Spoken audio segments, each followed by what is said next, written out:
meu nome é Margarete Borges e na aula de hoje nós vamos falar sobre acentuação. Falando sobre acentuação, nós vamos ver as normas de como acentuar as palavras de acordo com a gramática. A densidade das sílabas, elas podem ser de dois tipos. Elas podem ser tônicas e átonas. Tônicas é quando a sílaba ela é mais forte e átonas quando ela é mais fraca, tem um som mais fraco. Os acentos eles podem ser de três tipos. Nós temos o acento agudo, o grave e o circunflexo. Nessa aula de hoje, nós vamos abordar mais sobre o acento agudo e circunflexo. As sílabas tônicas, elas podem ser classificadas em quatro tipos. Monossílabas, as oxítonas, paroxítonas e proparoxítonas. A monossílaba é quando a sílaba tem apenas uma única sílaba. Oxítona é quando a última sílaba da palavra é a sílaba tônica. Lembrando que, apesar de ser tônica, às vezes elas podem ou não ser acentuadas. A paroxítona é quando a penúltima sílaba é a sílaba tônica. E a proparoxítona é quando a antepenúltima sílaba é a sílaba tônica. Falando sobre as regras das monossílabas. Nós vamos acentuar todas as monossílabas que é terminada em A, em E e em O, seguidos ou não de S. Por exemplo, fiz uma massagem no pé de Leandro. Veja que pé é uma sílaba tônica e é acentuada porque terminou em E. Pá, terminou em A, foi acentuada. Dó, né? Fiquei com dó porque ele era muito pequenino, é acentuada. Falando sobre as regras das oxítonas, o acento circunflexo ele será usado nas oxítonas terminadas em E e O. Lembrando que nós usamos o acento circunflexo quando a palavra tem um som fechado. Por exemplo, purê, avô. Veja que nós acentuamos porque terminou em E e terminou em O, né? Purê terminou em E e avô terminou em O. Já o acento agudo, nós vamos usar nas terminações A, E e O, de igual forma como os monossílabos. Por exemplo, olá, picolé, dominó. Veja que a última sílaba da palavra é a mais forte e ela é acentuada porque terminou em A, terminou em E e terminou em O. As oxítonas terminadas em ditongos nasais em e ens também serão acentuadas. Por exemplo, também, arém, parabéns. Veja que a última sílaba é a sílaba mais forte e foram acentuadas porque terminou em e ens. As oxítonas terminadas em ditongos abertos, oi, el, ei, elas também serão acentuadas. Por exemplo, anéis, chapéu, herói ou heróis. Paroxítonas. Será acentuadas as paroxítonas terminadas em R, L, N, X, PS, AN, e não é A, gente, é AN. Seguido ou não de S, AN, seguido ou não de S, uns, ons, os e is. Para ficar mais fácil de memorizar, existe a palavra linurchão, que a gente pegou, né, algumas terminações aqui e formou essa palavra para ficar mais fácil de decorar. Por exemplo, na palavra júri, ela é uma paroxítona, a sílaba mais forte é o ju. Ela é ou não acentuada? Ela será acentuada porque termina em i. A gente vê aqui, ó, na palavra linurchão, tem o i. Então, ela será acentuada dessa forma, né? Porque terminou em i, o u recebeu o acento, ju, porque é a sílaba tônica. Vírus terminou em us, então será acentuado, né? Vi é a sílaba tônica, a sílaba mais forte, e é acentuada porque terminou em us. Caráter tem acento? Para a gente descobrir, a gente precisa lembrar, né? Por exemplo, linurchão tem o R aqui, então caráter será acentuada, porque a sílaba mais forte é a penúltima. Então, caráter é acentuada porque terminou em R. Tórax é acentuada. Aí a gente tem, para facilitar aqui, né? Temos essa palavra linurchão, temos Linus-Pissan. Temos essa outra palavrinha também, Rumus-Sonchão.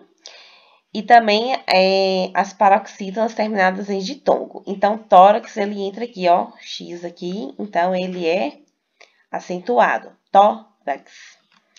Órgãos é acentuado porque termina em ãos, aqui, ó, seguido ou não de S. Bíceps, terminou em PS. Prótons, terminou em ONS.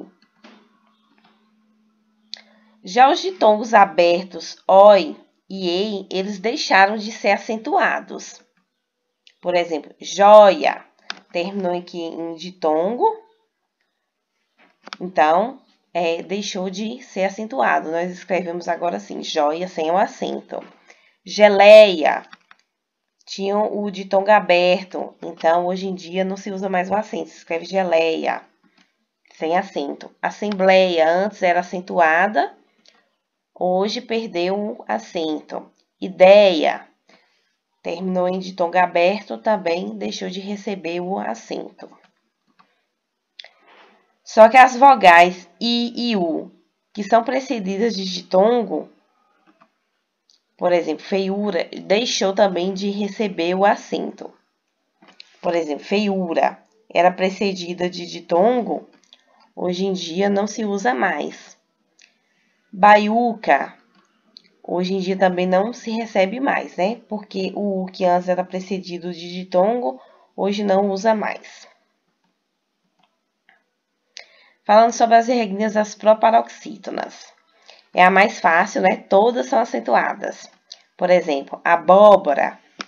Lembra que a gente conta aqui, ó, última, penúltima, antepenúltima. Então, a gente identificou que a antepenúltima é a sílaba tônica, então ela vai ser acentuada. Acadêmico, acústica, anônimo, brócolis, câmara, catástrofe. Então, a gente percebe que quando a antepenúltima sílaba da palavra é a sílaba mais forte, ela será acentuada. Falar um pouquinho sobre o acento diferencial. No acento diferencial, ele é usado para diferenciar palavras homófonas, ou seja, palavras que são parecidas, que são semelhantes ou que são iguais. Por exemplo, a palavra pela, no sentido, né, do verbo pelar, ela era acentuada para diferenciar de pela, que era a união da preposição com o artigo. Hoje em dia já não é mais utilizado. A palavra polo, substantivo, era acentuada para diferenciar o polo, que era a união de por com ló. Pelo, do verbo pelar, era acentuado com acento agudo para diferenciar pelo, que é um substantivo. Só que tanto pelo do verbo pelar como pelo substantivo, não existe mais esses acentos, nem o agudo, nem o circunflexo. E para, no sentido de ser verbo, para, no sentido de preposição, usava o acento agudo no para verbo para diferenciar do para preposição. Hoje não se usa mais. Só que o por, no sentido de ser verbo, com o por no sentido de preposição, o por verbo ele vai continuar com o acento circunflexo. Por exemplo, vou pôr o livro sobre a mesa. Veja que nesse sentido, pôr é um verbo, né? Você vai colocar o livro sobre a mesa. Então, ele continua recebendo o acento circunflexo. Já o por preposição, ele não tem acento. Vou por um caminho diferente. É só para diferenciar, né? O por de verbo do por preposição. Já nas palavras pôde, que é um verbo no sentido pretérito, por exemplo, ele pôde pagar a conta ontem porque já estava com o dinheiro nas mãos, nós continuamos usando o acento circunflexo para diferenciar de pode, que é um verbo no sentido presente. Por exemplo, ele pode pagar a conta. Então, o acento circunflexo é para diferenciar esses verbos em tempos diferentes, né? Passado e presente. Alguns verbos que antes recebiam acento que hoje não recebe mais, nós podemos memorizar com essa palavrinha, crer de lever. Por exemplo, o verbo creem, Antes tinha um acento, hoje não tem mais. Deem, antes tinha acento, hoje não tem mais. Leem, antes tinha acento, hoje não tem mais. Veem, antes tinha acento, hoje não tem mais. Só que essas palavras no singular elas continuam recebendo acento circunflexo. Por exemplo, ele crê em Deus, então recebeu acento. Dê o recado a ele hoje mesmo. Ele lê a lei todo sábado na sinagoga. Claro que Cristina vê, pois não é mais cega. Então veja que essas palavrinhas aqui no singular, elas continuam recebendo o acento. Espero que tenha dado para entender aqui a aula de hoje. Obrigada e até a próxima aula.